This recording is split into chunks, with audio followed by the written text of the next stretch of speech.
and welcome everybody to our Fundamentals Bible Study.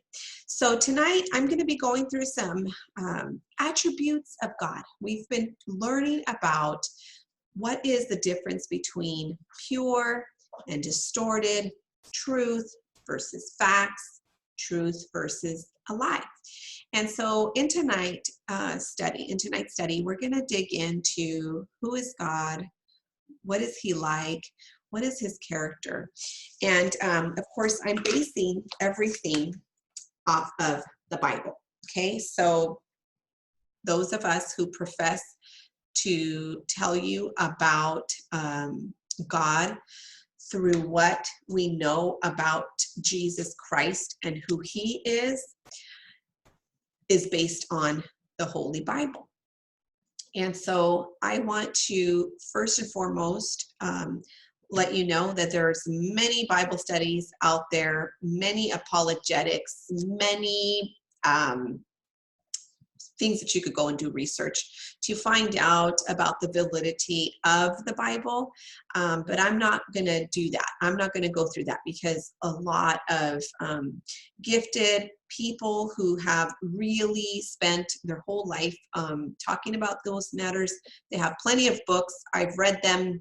They have plenty of material out there that you can go and search out for yourself. But what I'm talking about is not only based on the Bible, it's based on my personal witness of the truths contained in the Bible, proven to me by what God has said and what God has done in my life and in the lives of many people around me.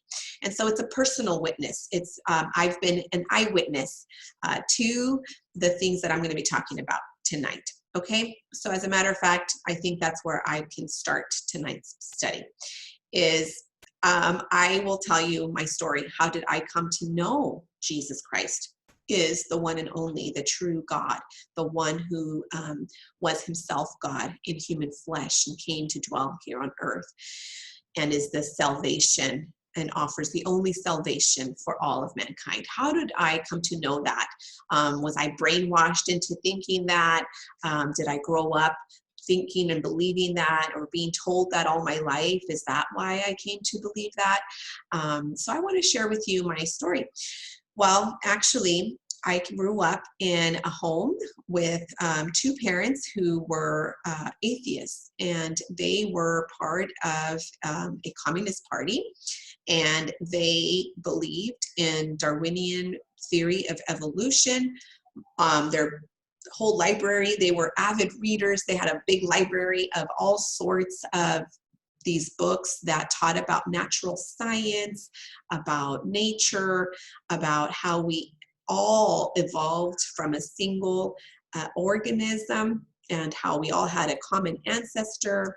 So that's how I grew up, learning about that, being taught that that was the truth, and reading books that contained quote unquote evidence that that was the truth. And so that's how I grew up all my life. And my parents were, like I said, atheists, not just passive atheists. They were pretty hardcore atheists, meaning they would belittle people who believed in God. They would try to convince them that there was no God. They would, in other words, they would provide many arguments against there being a God. And so that's the atmosphere I grew up in. I grew up believing that, well, people who profess to know God must be pretty much idiots. They based their life and their ideas on something that was pretend or make-believe, just to comfort themselves in a way. That's what I used to think. So anyway, that was me. I was very high performing, I guess you could say, in school. That was something that came easily for me. I loved to study and to perform, and I was, even though I guess you could say I had friends, I felt very lonely inside, and honestly, I had a lot of insecurities. My family had a lot of problems, I guess you could say, at home. But you know, we just kind of ignored those things, and thought we were fighting for a good cause against racism and sexism and those kinds of ideals. And so that was kind of the mission. So I graduated from high school as a teen mom. I became a teen mom. And it was not an accident. I planned that, and there was nothing wrong with that, because in my family we didn't have strong morals about sex before marriage or anything of that sort. I was always taught that, my apologies for that. I was always taught that women, you know, that we were equal, so we could do whatever we would please with our bodies. They were our bodies.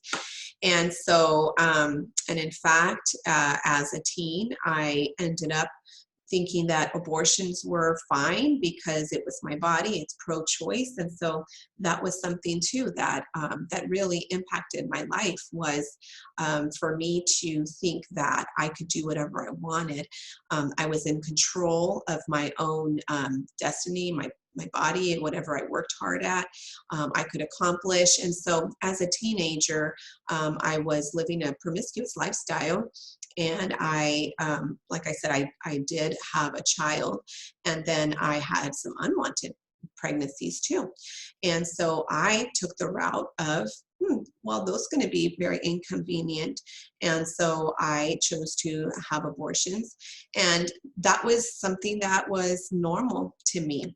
So now fast forward, I graduated high school, I get into the university, I go locally to stay close to family, because I have a young child who was 2 years old at the time.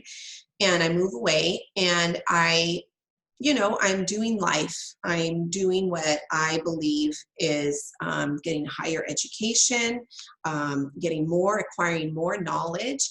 And so I'm at college, and I start dating, and I'm, you know, performing still, doing the things that I thought were important, but living a double life, because I felt miserable. I could never figure out why I felt so miserable if society was telling me that the things that I was doing were okay and they're my prerogative. And I believed in liberalism and women's freedom and all this stuff. And I thought, why do I feel so oppressed if I don't believe in those things? But yet there was so much junk and so much baggage that I was carrying around that I was pretty miserable. And that was just how I thought, well, it must be, this is just how it is. And I often wondered, well, what is this all about? And why am I even here? What does any of this matter? You see, because I worked really hard. I was in the honors program. I was a single mom. I took on 3 jobs to support myself and go to school and perform and do the things that I believed would make me successful. And as I was doing all those things, I just could never feel satisfied. I never had a sense of satisfaction. I never felt that it was enough. And I always felt there was still something missing, and I could just not put my finger on it. I couldn't figure out what it was that I needed. So right about my second year in college, I was invited by my oldest sister to an Easter service. And so I went, probably to be nice. Again, keep in mind that I really did believe that Christians were idiots, but I didn't really know what they believed. I knew about someone named Jesus Christ. I had heard that name here and there, but I just really didn't quite comprehend that Jesus Christ, who they believed that he was, what did he do. I wasn't sure about all that. So I went to this Easter service, and the pastor there was preaching a message and providing a lot of convincing proofs that Jesus was a historical figure. That's the first thing that really stood out to me, because you see, I just put everything to do with religion and God in a box, and I just said all of that is a bunch of nonsense based on fictional things and ideas created by men.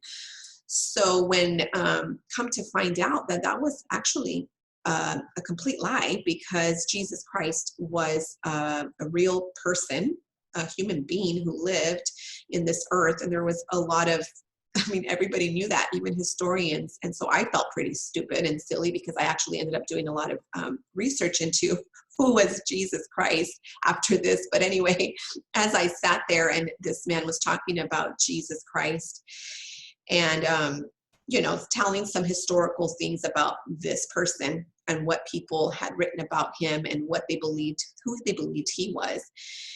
And I just thought, oh my gosh, I didn't even know this guy was real. So now that I know that he's a real being, a real person, well, then I guess I need to kind of figure out, what do I believe? Who was it that he was, And the claims that this pastor was making were pretty radical. And one of the claims was that Jesus Christ claimed to be God, and he claimed to have come to the earth to take away the sins for all mankind, so that humankind could be reconciled back to God. And that unless you call upon him, Jesus Christ, and you put your faith in him, then everyone is destined to be separated from God for all eternity. And so he presented a reality of there being a heaven and there being a hell, and that's what happens after that this life was not all there was. You see, there was something after. And that was something that I kind of sort of had considered, but really I just thought, no, you just live this life. Once it's done, it's over with. And so as I listened to this message at the end, he was giving an invitation to receive the message, to believe. And it was your choice. So nobody was going to force you to choose that. But yet I was weighing the options there quickly. I was deciphering through this information as I sat in my chair listening to this. And I thought to myself, well, you know what? If this is true, and if what he's saying is true, well, I have everything to lose if I just reject this message. But if I accept this message as true and it ends up not being true, I really have nothing to lose.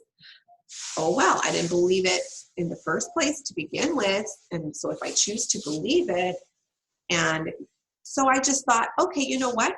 I'm just going to go ahead and say this prayer that he's telling me to pray. And basically he was telling the Lord that I was thanking him. I was thanking him for removing all of my sin, and for coming into my life and making me a brand new person, and putting my faith, choosing to believe that Jesus Christ was who this person was saying and who the Bible professed that he was. And I made that choice. And so I want to tell you that to go from that was the beginning. And that was, that was about 22 years ago now. And to be a pastor today, being willing right now, I'll tell you the truth from the bottom of my heart. If Jesus sent me somewhere and I end up being martyred for professing that Jesus Christ is the Son of God, I'm willing and I'm ready to do that. To be someone who's willing to die for that message, that is what I'm going to talk about. What is so important and valuable that this treasure that I get to share with others is the most important message that I could ever share in a whole lifetime. And I'm so thankful. I'm so thankful for the many people who have been sharing and proclaiming this gospel. The word gospel means good news. Those who have gone before, who have been sharing the good news of Jesus Christ and what he means for all of humanity. And that I would have been placed at such a time as this to proclaim this message to you and to whoever is willing to listen. So during this series, I am going to speak to you about a God who is good. He is perfect. He is good. And that is the character that that has completely transformed my life, has saved me, has set me free from so much, including the loneliness. I've never been more satisfied in my life. I've achieved things. I know I shared that I was into performing. And so I did receive my master's degree, and in sociology. I traveled the world sharing and doing research, and I really thought about pursuing a PhD program. But the Lord had a plan all along, and I'm so blessed to be living out that, because that was his perfect plan. And it's the best thing, I will tell you, that no matter what you strive for, no matter how good of a life you think you want to achieve, what kind of success you think will fulfill you, there's nothing that could compare to knowing Jesus Christ. Nothing that could ever come close. So that is the message that I'm going to be talking about. And tonight was all about who is God and what is his character like. So I am going to just share, and there are so many scriptures that I would have to dig into, that I'm not going to go into all of them, but I am going to share with you some of I'm going to summarize them for you, of some of the characteristics. And I want you to think about it like this, that if you were going to, if you had the choice to pick, not that you do, but I'm just going to say it like this, that you had a choice to pick who the perfect God of all of creation would be. And you had to base this on, let's say you were chosen to hire the God of all creation, the one who would have all the power. What kinds of things would you want to look for? What would you be looking for? And I thought about this once, because I created a resume. I said, God, if you had a job resume, this is what I think your resume would look like, based on his characteristics, based on what we know about him from the Bible, and what we know about him from our personal relationship with him, that of course must align with scripture. And so I created a resume of God, and I just want to share some of these with you. And so just imagine if you were going to be the one hiring, what kind of person would you want overseeing all of the universe, okay? So here's God's resume. He's punctual. He has never been late to work. He never oversleeps. He's never late on completing a project. He has perfect timing every time on every project he's ever completed. He has excellent communication skills. He is the only person in all of the universe who can communicate in all languages and even in unspoken languages. He can communicate through pictures, through sounds, through emotions, through words, through different dialects, through dreams, through telepathy. He is a perfect communicator because he communicates in all languages, even those that are not understood by human beings. He is a good planner because he's able to foresee the future. He can see everything because he's omniscient, all-knowing. He is the past and the present and the future. He is not bound by any time, for he has always existed. And so therefore, his plans can never fail because he can see into the future. He works well with everyone. You see, God loves everyone, and he values all people, regardless of their national origin, their ethnicity, their language, their gender, their age. He created each and every human life that has ever lived. He created that human life, and so he loves each one. He is so creative. He created everything, things that are visible and invisible, things that are in heaven, in the universe, and on the earth, and in the sea, and everything that has been created by him. The flowers, the different types and shapes of all of the animals, of all sea creatures and sea life, and every single human being has a unique fingerprint, and even every snowflake is 100% unique. He is very creative. He's innovative.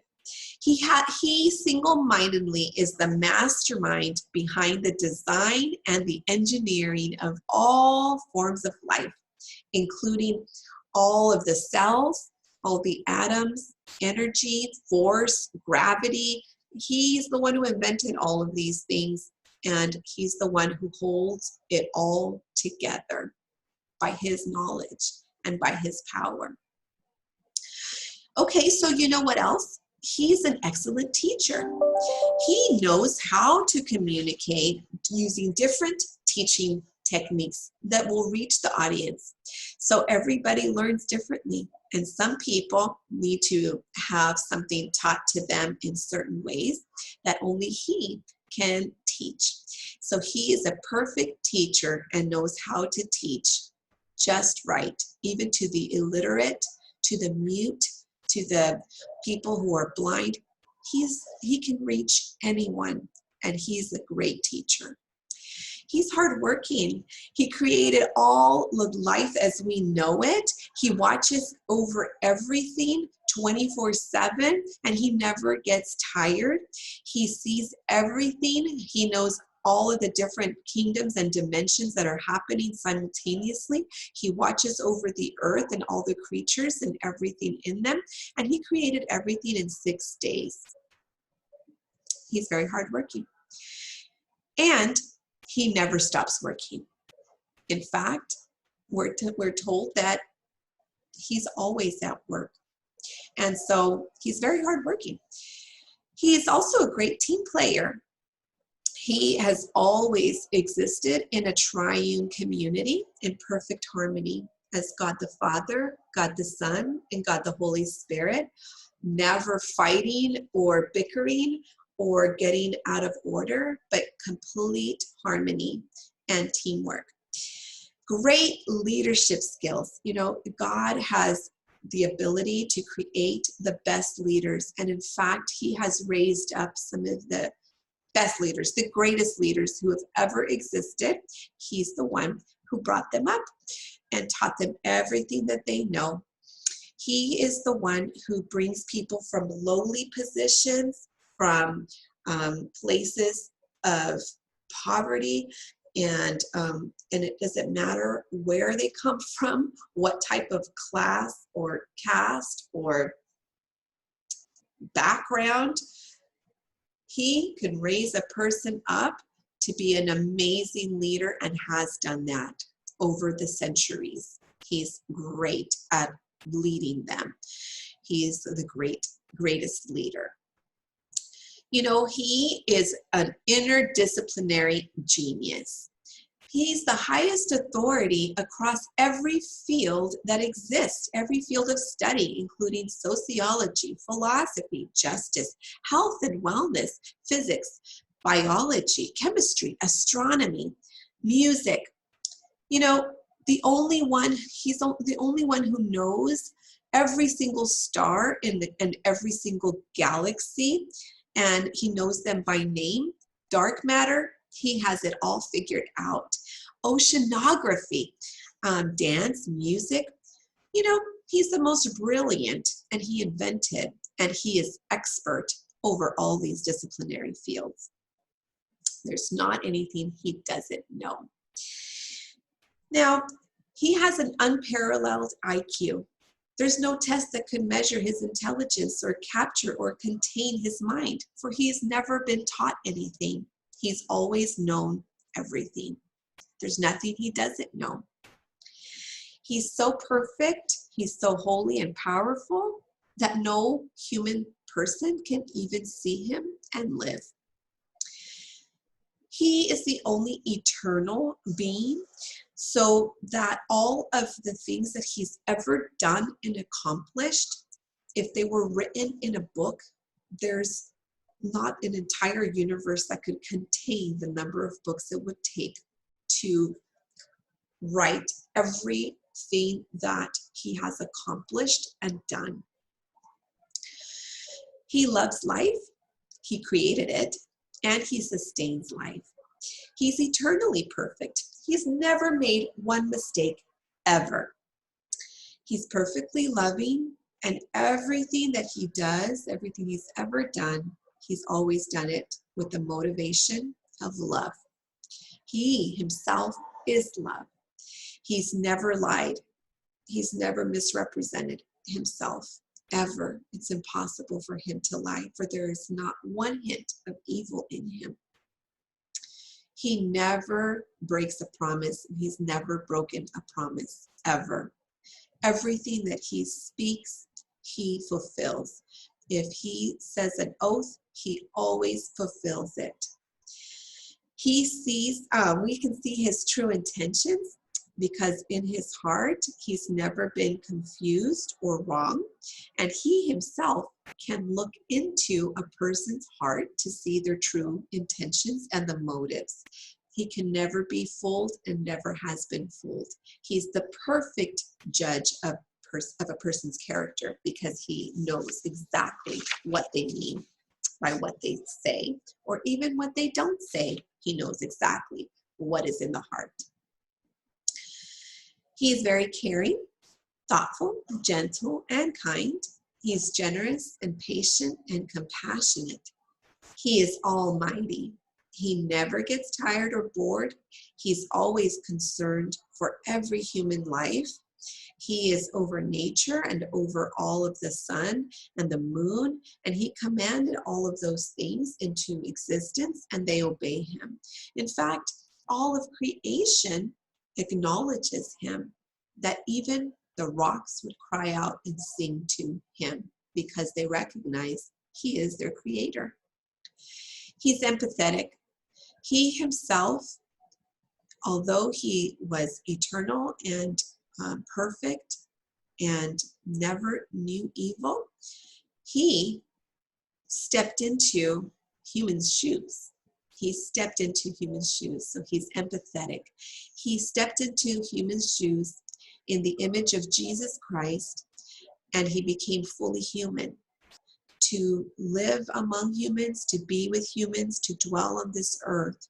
And he is able to empathize with all of humanity, all the suffering that we endure, and every single evil thing and sin that has been committed, and every temptation.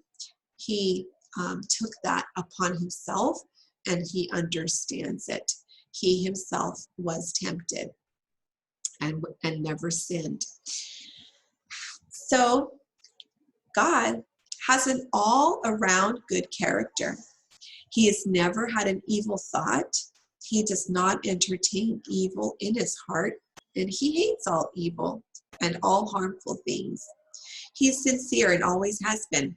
He has never twisted words or manipulated or tricked anyone. He's perfectly humble. He has great manners. There's no hint of pride in him. There's no hint of selfishness in him, for he is a sacrificial being. He has never had a selfish thought. He's giving. He's the only being who has never received anything, but is the giver to everyone. He alone has given life, breath, laughter, joy, peace, love, fertility, health, fitness, finances, marriage, children, careers, warmth, love, rain, food, every single good and perfect thing that has ever come into this earth that we have enjoyed, or the stars, or the light, or the sun, in all of the universe, every good and perfect thing has come directly from his hand. He's forgiving. He never holds a grudge. He forgives over and over and over and over again. He doesn't hold offenses in his heart, but he's chosen to forget them. For everyone who accepts the forgiveness that was provided for and the punishment that Jesus Christ received, God forgives them completely. He's noble and true. He's the only one who does good and has always done good, without a need for recognition or without an ulterior motive. He just does good just because he is good. He has a great sense of humor. He created humor and laughter, and he is full of joy. He gets along well with everyone who is sincere, and he is the most perfect friend. He's adored by all. All animals and all creation, including the rocks, adore him. He's honest. He's the only one who has always told the truth, even when it's been inconvenient and hard, and even when he would be murdered, he still told the truth no matter what. He himself is the truth. He is true. He's never lied, so he can only be honest all the time, 100%. He's sacrificial. He's the only person who came as a real solution to the entire human race's problem. He sent, God the Father sent his very own son as a human sacrifice to pay the just penalty for all evil in this world, all bloodshed that's ever occurred, all murder, and every wicked thing that has ever happened or will happen on this earth. He, Jesus Christ, who is himself God, rescued prisoners who were being held in bondage, in prison, without even their knowledge or understanding. He helped those who did not think they needed help, and he continues to do so. He's rescued people. Even he came to rescue those, some of them, and heal them, even those who have not thanked him or acknowledged what he's done for them. He's the greatest dad who's ever existed. He loves his children, and he defends them against all who come against them. He is loyal to his family. He will destroy those who destroy them. He has a holy anger against any who does wrong or evil against his children. He is perfect in his parenting techniques. His discipline is always done out of love. He's always available to talk. He offers sound and wise advice every time. He's firm and he's fair.